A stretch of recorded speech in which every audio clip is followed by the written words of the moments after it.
Salut à toi, jolie âme qui a cliqué sur cette vidéo. J'espère te trouver en bonne santé, en pleine forme. C'est le retour des enregistrements du soir, post-méditation et post-crise de larmes.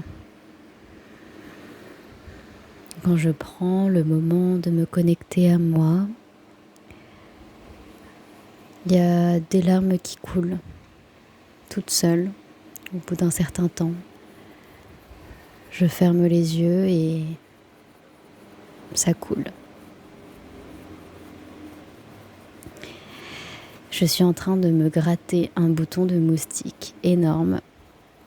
Je crois que je fais des réactions au moustique tigre. Donc là, je me gratte. Je ne devrais pas.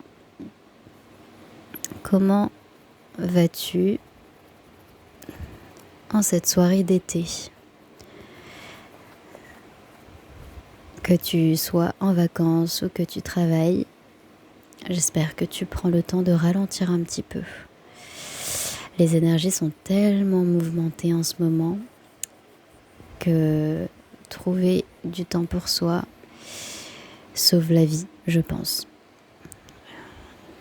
Des moments de calme, de retour à soi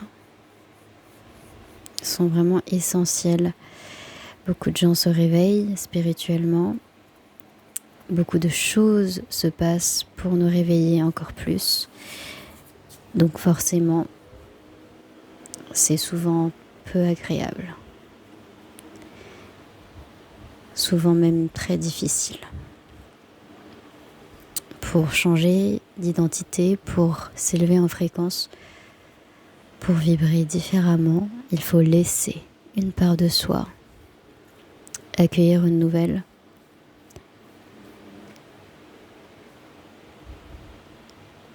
Et ça se fait de manière très intense, très extrême, très douloureuse souvent.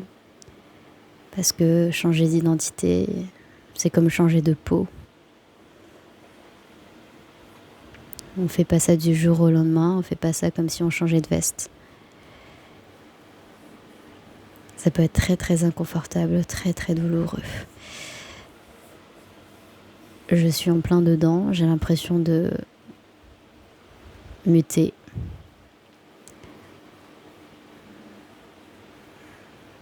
Et je peux vous dire que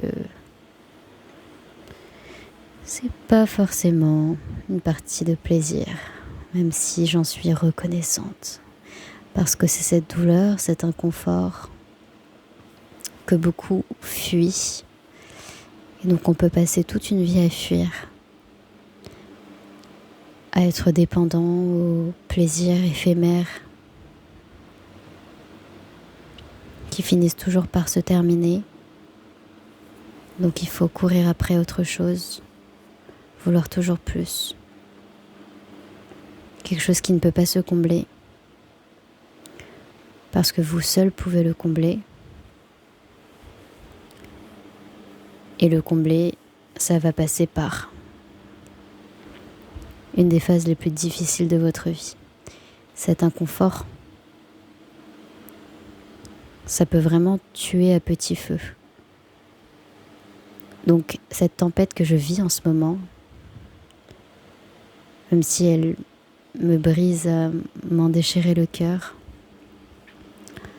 elle me sauve la vie également. Et c'est parce que j'ai cette foi que je continue.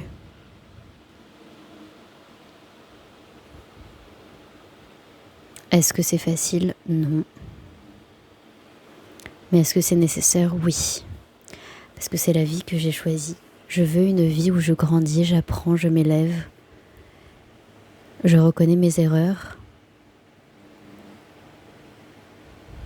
J'accepte les mensonges de l'ego auxquels j'ai cru. Parce que c'est comme ça que j'arrête d'y croire. En acceptant mes parts d'ombre, que je retrouve ma lumière. Je souhaite vivre comme ça. Je sais que je peux y arriver. Alors j'y crois. C'est aussi simple que ça. Je sais que ça m'emmène vers de nouveaux horizons. En élevant ma fréquence, j'élève la fréquence de ma famille. Je pleure les larmes de mes ancêtres.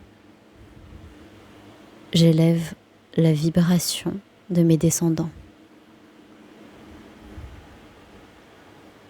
Mon libre arbitre dans cette vie, je veux l'utiliser à être amour, à partager l'amour, à inspirer, à guider, à grandir. Je suis en train de créer mon paradis sur terre. J'aurais pas forcément pensé que ce serait aussi douloureux et que je pleurerais autant de larmes. Je ne sais pas d'où viennent toutes ces larmes. Ça fait plus de 3 mois que je pleure tous les soirs, mais énormément. C'est une fontaine, une cascade. C'est un puits sans fond. Et je sais que ça me guérit. C'est des larmes qui viennent de ma vie, mais aussi qui viennent de plus loin, de notre histoire familiale. Donc je pleure des larmes de beaucoup de femmes. Et ça me brise le cœur. Mais ça me remplit de joie également. Parce que je le fais. Quelqu'un enfin le fait dans ma lignée. C'est moi. Ma sœur aussi fait un énorme travail. On est 2 ensemble.